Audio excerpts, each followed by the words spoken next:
you know, the world's a weird place, and I've seen some very strange things in my life. And one of the things that I've seen is that, you know, I've dealt with some people who were very, let's say, that they weren't on a good path. Let's put it that way. And one of the things that was really interesting about being around people like that, it was like almost like they were surrounded by a gravitational field of sorts. I'm speaking metaphorically, obviously. And their worldview was so warped and twisted that if you came within contact of them, you all of a sudden started to play a part in their drama. And it was almost inevitable. They would maneuver and manipulate and interpret in a way that made you into the villain in their story, no matter what it was that you wanted to do.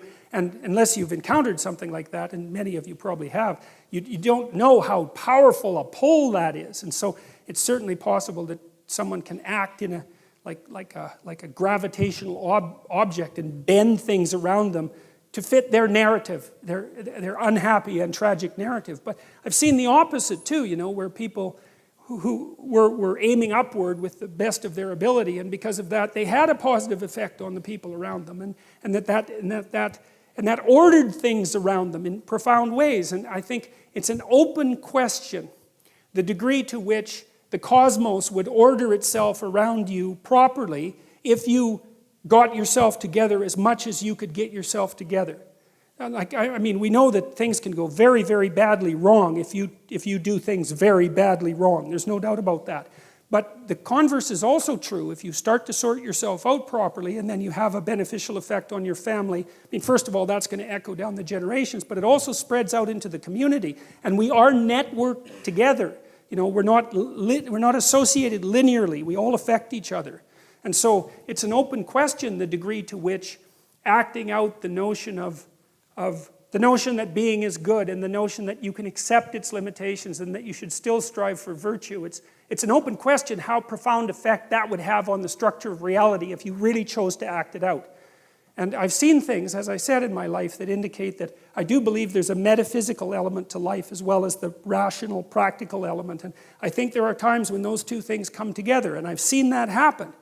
And so I don't think we know the limits of virtue. I don't think we know what true virtue could bring about if we aimed at it carefully and practically. And so the notion that there's something divine about the individual who accepts the conditions of existence and still strives for the good, I think that that's an idea that's very much worth paying attention to. And I think the fact that people have considered that idea for at least 2,000 years quite seriously is also an indication that there's at least something to be thought about in relationship to that. So that's kind of the Trinitarian idea.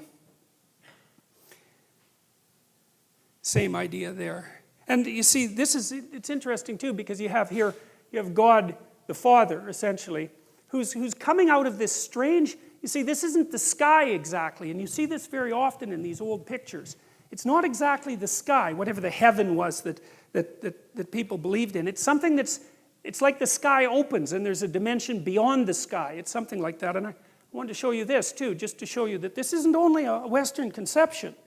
You know, and it has something to do with mystical experience, because there's a bodhisattva. It kind of looks like he has a hat, but that's not a hat. That's a whole bunch of bodhisattvas going back to eternity, right? And this hole in the sky here is like a hole into time, and these things are recurring across time. It's the eternal recurrence of this redemptive archetype, and the sky opens up, and you can see that thing recurring and recurring and recurring. Same idea is basically, that's the blue Buddha, who's a healing entity, sitting in a mandala, which is like a representation of paradise. And it's the same idea. It's like reality opens up and reveals this image of perfection. And so it's a universal conception, and I think it's a representation of the possibility of the metaphysical and the physical coming together in some sort of communication. It's something like that anyways. And I mean, you have to remember that there's absolutely no doubt that people have metaphysical and religious experiences. That's an absolute fact. You can induce them chemically. You can induce them electrochemically. Lots of people who have epilepsy have epileptic prodromas that are associated with divine enlightenment. So Dostoevsky, for example, he had epilepsy, and that was really, I think, one of the things that made him a great author, and Dostoevsky would have this feeling that he was going to have an epileptic seizure, and he said that the feeling for him was that the world was opening up and he was becoming more and more and more enlightened, and he was just on the verge of grasping the essence of existence, and then he'd have an epileptic seizure. And for the subjective feeling was that that much knowledge was just too much for him to bear. Well, you know, you can say, well, that was a neurological abnormality, and fine, you know, but God, he was Dostoevsky, you know, and so you can't just brush that off. So, yeah, well, so that's the Trinitarian idea fundamentally, and this notion here is the notion that, well, the cross is a funny thing, because the cross marks the center, you know, and it's an X, and the X is the center of the world, like the X that a cathedral is, and it's the center of the world is where you are, because as a consciousness you're the center of the world, and that center of the world is a place of betrayal and suffering and limitation. That's exactly what it is. And the question is, well, given that, and given the fact that you know it, what the hell are you supposed to do about it? And what that representation, I believe that's Goya, what that representation implies is that you're supposed to voluntarily accept that and then move forward.